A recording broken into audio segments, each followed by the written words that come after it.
मेरे मन में एक सवाल आता है कि क्या आप लोगों ने बताया कि कहीं इधर इधर भटक जाते हैं।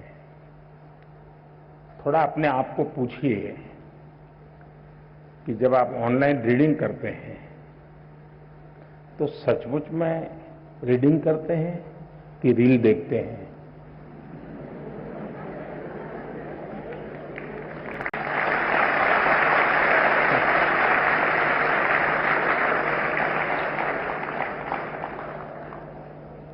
अब मैं आपको हाथ ऊपर नहीं कराऊंगा, लेकिन आप समझ गए कि मैंने आपको पकड़ लिया है। हकीकत में दोष ऑनलाइन या ऑफलाइन इसका नहीं है। आप अनुभव किए होंगे, क्लास में भी बहुत बार आपका शरीर क्लासरूम में होगा, आपकी आंखें टीचर की तरफ होगी, लेकिन कान में एक भी बात नहीं जाती होगी, क्योंकि आपका दिमाग कहीं और होगा। कान को तो कोई दरवाजा नहीं लगाया है, कोई खिड़की नहीं लगाई, लेकिन मन कहीं और है तो सुनना ही बंद हो जाता है, रजिस्टर ही नहीं होता है। जो चीजें ऑफलाइन होती हैं वही चीजें ऑनलाइन भी होती हैं। इसका मतलब है कि माध्यम समस्या नहीं है, मन समस्या है।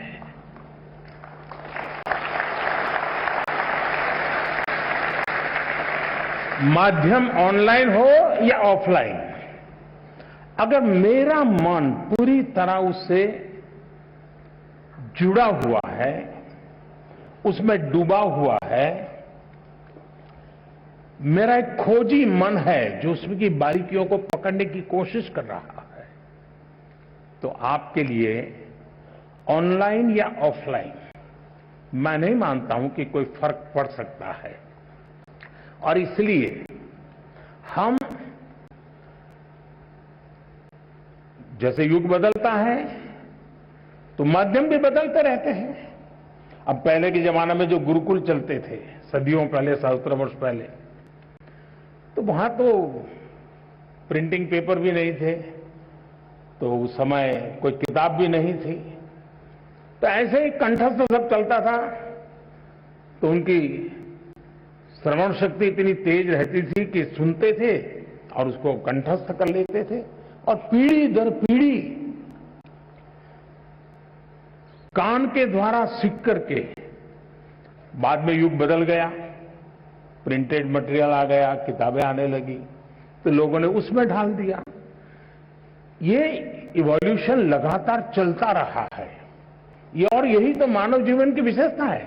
तो वो इवोल्यूशन का एक हिस्सा है कि आज हम डिजिटल गैजेट के माध्यम से, नए टेक्नोलॉजिकल टूल के माध्यम से बड़ी आसानी से चीजों को प्राप्त कर सकते हैं और बड़े व्यापक रूप से प्राप्त कर सकते हैं।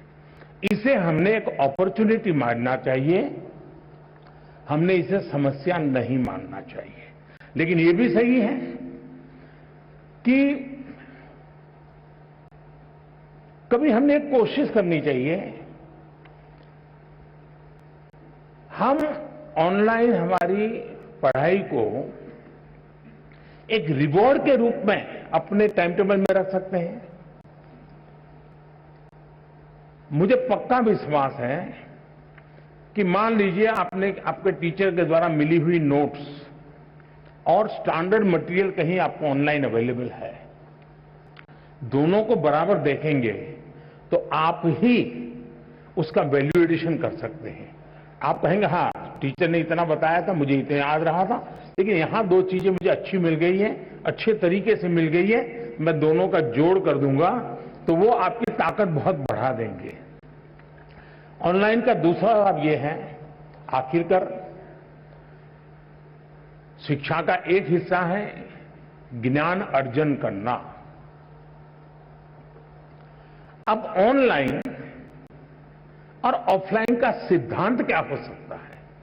मैं मानता हूं ऑनलाइन पाने के लिए है ऑफलाइन बनने के लिए है।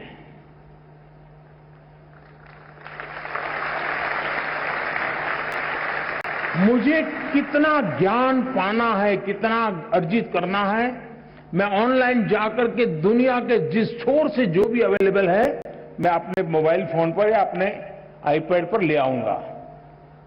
इसको मैं अंगीकृत करूं। और ऑफलाइन जो मैंने वहां पाया है उसको पनपने के लिए मैं अवसर दूंगा। मैं ऑफलाइन उस जो चीजों को मैं, अब मान लीजिए यहां साउथ इंडिया के साथियों ने मुझे पूछा, आखिर में बड़ा कम करते हुए बात हुई, टीचर महोदय ने पूछा, तो मैं ये कहूंगा कि मां ऑनलाइन आपने डोसा कैसे बनता है, कौन से इंग्रेडिएंट होते हैं, क्या प्रोसेस होता है, सब देख कर लिया, लेकिन पेट भरेगा क्या? बढ़िया से बढ़िया डोसा आपने कंप्यूटर पर बना दिया, सारे इंग्रेडिएंट का उपयोग कर लिया, पेट भरेगा क्या? लेकिन वो ज्ञान अगर आपने कोशिश की और डोसा बना दिया तो पेट भरेगा या नहीं भरेगा? तो ऑनलाइन को आपका आधार मजबूत करने के लिए उपयोग करें, आपको ऑफलाइन में उसको जाकर के जीवन में साकार करना है। शिक्षा का भी ऐसा ही है। पहले आपकी जो किताब है वो, आपके जो टीचर है वो, आपका जो सराउंडिंग्स है वो, बहुत सीमित साधन थे ज्ञान प्राप्त करने के। आज असीमित संसाधन है, इसलिए आप अपने आप को कितना व्यापक कर सकते हैं, खुद का विस्तार कितना कर सकते हैं, उतनी ही चीजें आप उसको एडॉप्ट करते जाएंगे। और इसलिए ऑनलाइन को एक अवसर समझिए, लेकिन इधर उधर भटक करके काम करते हैं तो फिर टूल भी अवेलेबल है। आपने देखा होगा आपके हर गैजेट में टूल है जो आपको इंस्ट्रक्शन देते हैं, वार्निंग देते हैं, ये करो, ये मत करो, अब रुक जाओ, थोड़ी देर आराम करो, अब 15 मिनट के बाद फिर आना है तो वो 15 मिनट के बाद आएंगे। आप इस टूल का उपयोग करके अपने आप को डिसिप्लिन में ला सकते हो। और मैंने देखा है कि बहुत सारे बच्चे होते हैं जो ऑनलाइन इन टूल्स का मैक्सिमम उपयोग करते हैं, अपने आप को रिस्ट्रिक्ट करते हैं। दूसरा, जीवन में खुद से भी जुड़ना,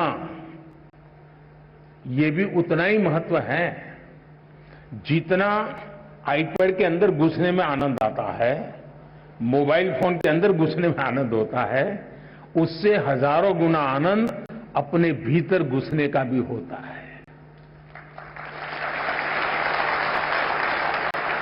तो दिन भर में कुछ पल ऐसे निकालिए कि जब आप ऑनलाइन भी नहीं होंगे, ऑफलाइन नहीं होंगे, इनर लाइन होंगे। जितना अंदर जाएंगे आप अपनी ऊर्जा को अनुभव करेंगे। अगर इन चीजों को कर लेते हैं तो मुझे नहीं लगता है कि ये सारे संकट आपके लिए कठिनाई पैदा करेंगे।